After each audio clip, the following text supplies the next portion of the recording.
So let's start with just looking at the FP&A as a whole. So the purpose of this slide is just to take a step back and to basically position FP&A in its complexity, more or less, and the type of activities it tries to cover.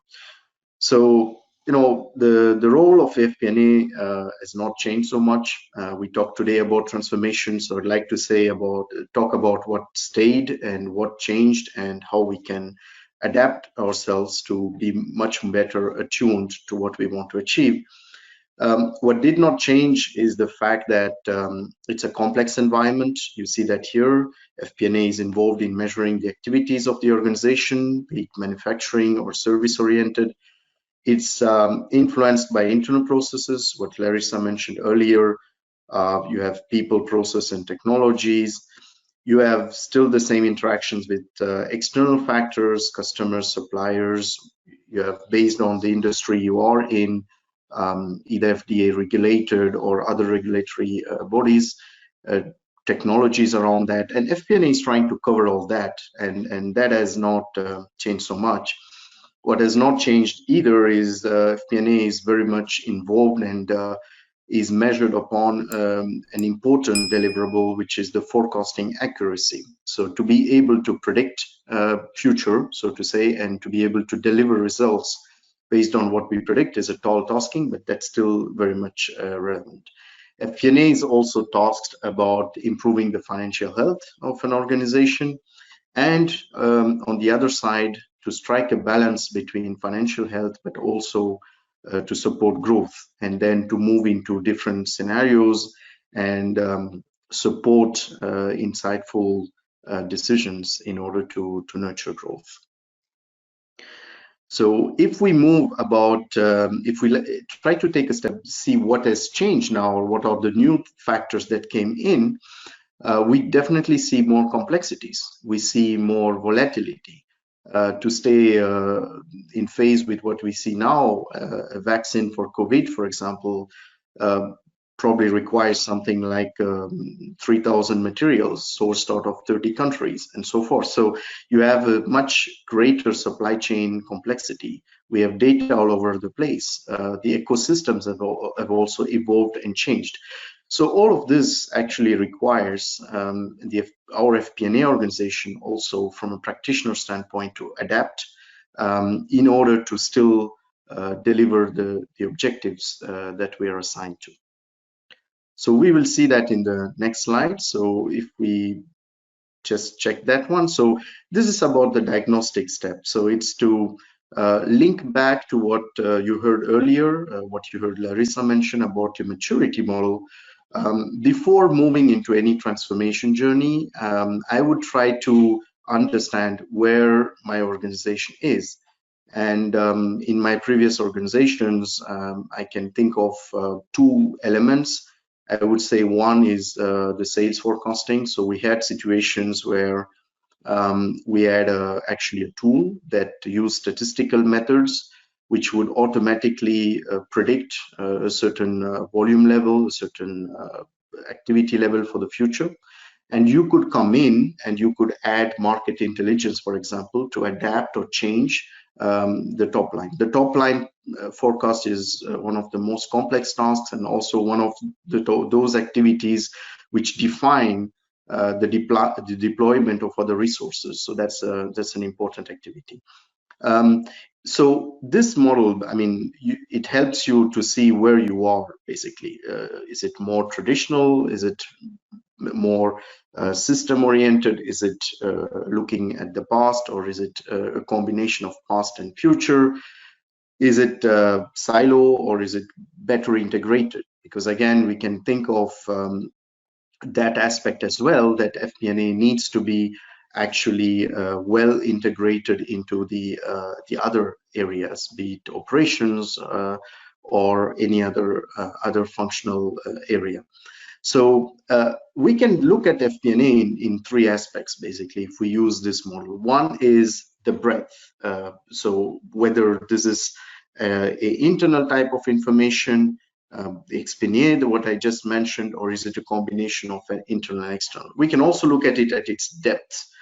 So if we take the example of assessing profitability of a unit, you might be able to assess it at the unit level, but we might have to go more and more in what we call microsurgeries. Means you need to deep dive and be able to look at a specific customer category or a specific product line, or even below a product line. Now, the deeper you go, the more complex it becomes, because we enter into areas of allocations, fixed cost allocations, and so forth. So there should be a way to keep it simple and be able to still get that information. And finally, you have the information relating to data. Is the data from yesterday, or is the data as current as possible? Larissa mentioned about the decision-making machines. The more your data is up to date, and the more accurate are the decisions. So this is just to give a certain flavor of all the things that FP&A can actually do, or what are its main activities. So if we then move to the next one, let's now look a little bit in the transformation. So we've seen now the scope of FP&A, its objectives, what's being asked to us as practitioners. You can try to spot yourself where you are in this journey and see the main requirements of FP&A. So an organization that needs to go deep, that's able to zoom in, zoom out, integrate information, not only finance, also other elements of the organization, and start to more and more integrate external information. So that's what we are trying to go at. So how do we transform from here? So we try to define it in 4 simple steps. The first one for me, which would be important, is basically to go back to the strategic plan.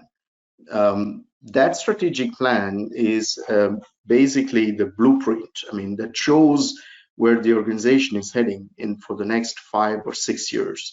And that should basically be, the reference point from where you basically define the customer value proposition and how we are going to organize and redeploy resources.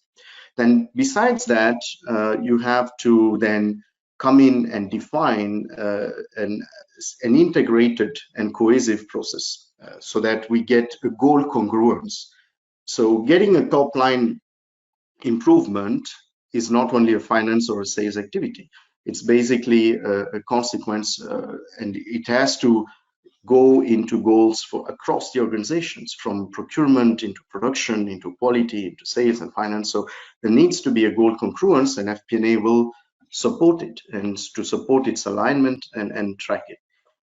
Then, of course, there is the technological roadmap. So it's about the type of systems we have. So it can be very simple systems, what Larissa mentioned earlier, what probably you'll hear from Larry later on.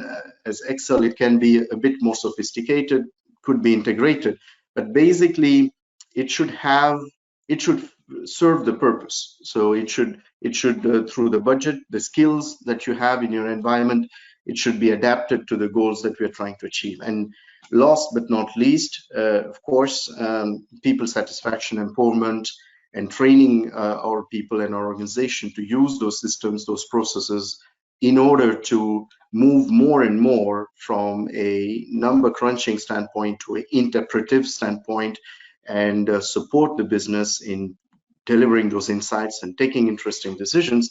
That's where we are heading into. So basically, these are the main areas. So if we try to look at what could be in the next slide, up to which level we could transform, basically what we've seen so far is that you should be able to have a mixture in this transformation. So there is still a certain level of command and control, where you control all your P&L lines, with pretty much little room for innovation, very much increasing on the reporting side. And then you have scenario type of approaches, which give some indications, and then within those indication and metrics allow a couple of free KOIs or KPIs to be generated. And then you have a fully autonomous self-assessment mode, where people can go and select the KOIs and KPIs and constitute their own dashboards or scorecards. So if I'm in operations, I might want to monitor a scrap rate of a specific product line more than another one for that week, for example. So we need to balance those things and make sure that, you know, that provides also more innovation. And we'll see it in the next slide, because what we want to achieve is not only reporting, but we want to achieve a certain level of results. So if we go to the future of FP&A, basically, so FP&A is becoming more and more something which is strategic oriented and business partnership oriented. The other section, which is a specialized FP&A or expert type of FP&A role, is going to be more and more automized through artificial intelligence or automations and so forth. What is more and more required is the interpretation of the data, and then being able, and I think Larry will mention it later, to identify those levers that we can push and pull in order to influence the performance or the results of the organization. And I would say that that's an important element to look at, because we need to be able to achieve the goal, and we will see it in the next slide. Basically, we have actually, the FP&A is moving from a number crunching, reporting based approach to really a strategic approach. A strategic in that sense that it's coordinating all the efforts of the organization, and then it's also supporting the execution. So it's not only about analyzing results and variances, but it's basically to understand which levers can be pushed or pulled to influence on the result, and go across the steps and monitor those steps, and if needed, provide some course corrections or provide some tactical adjustments to still be on track and to still deliver those results. And then once the results are delivered, it's basically to analyze those results, review them, and see how they can be improved and reviewed. So that's where we think that the FP&A is actually moving from a traditional reporting type of orientation into a more business partner and versus strategic ally for the organization. And independent of what the process, the technology levels are, this transformation can still be done and should be done in order to deliver a superior performance of the organization.